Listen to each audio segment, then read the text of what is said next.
What if the set wasn't just a set? That was the question that gnawed at me as I stood at the edge of the sprawling, abandoned mansion, the centerpiece of our Halloween film. The fog rolled in thick waves around my ankles, carrying with it a chill that had nothing to do with the autumn air. We'd chosen this place because it looked perfect on camera, the kind of perfect you don't have to create with special effects or clever lighting. The wood was rotten in all the right places, the paint peeled just enough to make you wonder about the lives that had unfolded within its walls. The trees surrounding it were gnarled and black, like something out of a Grimm's fairy tale. It was, as our director had said with a gleam in his eye, the quintessential haunted house. The crew buzzed around me, setting up lights, positioning cameras, and running through last-minute checks. But something felt off. It wasn't just the setting. I'd been on my fair share of horror movie sets, and I knew the tricks they played on the mind. It was more than that. The air felt heavy,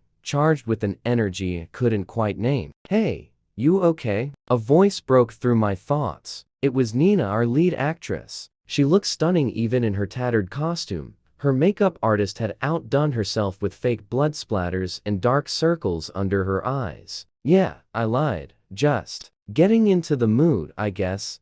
Nina laughed, a bright sound that seemed out of place here. "Yeah, well, if you ask me, they could have picked somewhere less real. I mean, did you hear what happened here?" I shook my head, though I had heard the rumors. Something about the last owners disappearing without a trace. Just a ghost story, or so I told myself. "Well," she continued, lowering her voice to a whisper, "they say the house was cursed, or possessed, or something. People in town won't come near it. Swear they see shadows in the windows at night."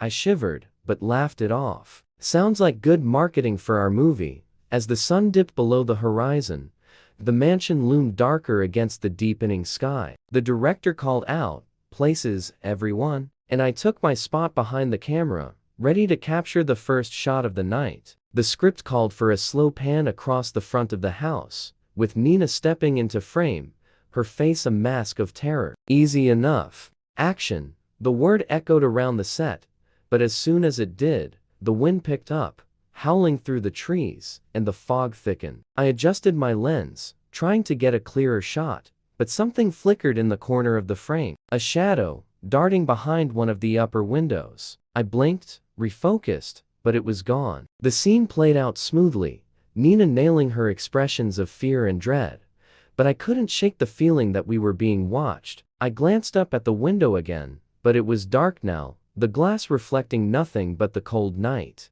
Between takes, I wandered up to the house, curiosity gnawing at me. The door creaked open with a slow groan that sounded like a low moan. Inside, the air was stale, thick with dust. My footsteps echoed as I moved through the entryway, peering into dark corners. Old, forgotten furniture lay covered in white sheets that looked disturbingly like shrouds. Something moved at the edge of my vision. I turned sharply, my heart pounding in my chest. But there was nothing. Just a mirror, cracked down the center, reflecting the dim light from the hallway. I took a step closer, and for a moment, I saw a figure standing behind me. I spun around, but I was alone. The radio in my pocket crackled to life. "Hey, where are you? We need you on set." The director's voice came through, laced with impatience. I shook my head, trying to clear it. "Coming," I replied, casting one last glance at the mirror before I turned to leave. But as I did,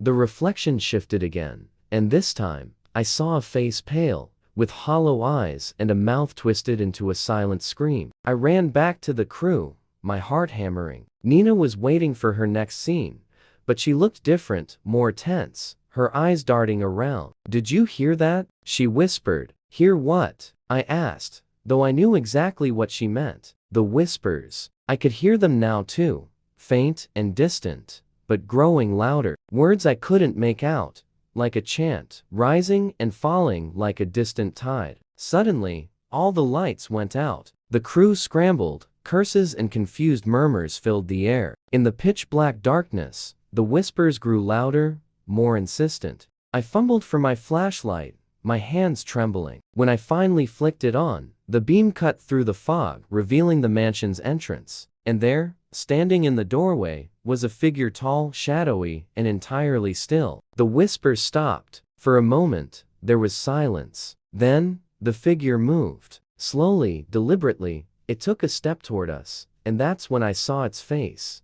A mask of pure terror, as if carved from stone. Cut! The director's voice rang out, shaky and uncertain. Is that one of ours? But no one answered. The figure kept moving, gliding closer. I felt a cold sweat break out on my skin, my breath catching in my throat. It wasn't part of the script. None of this was. And suddenly I knew we weren't just making a horror movie anymore. We were in one. Make sure you like this video, subscribe to our channel, and share this video with your friends. Thanks for watching.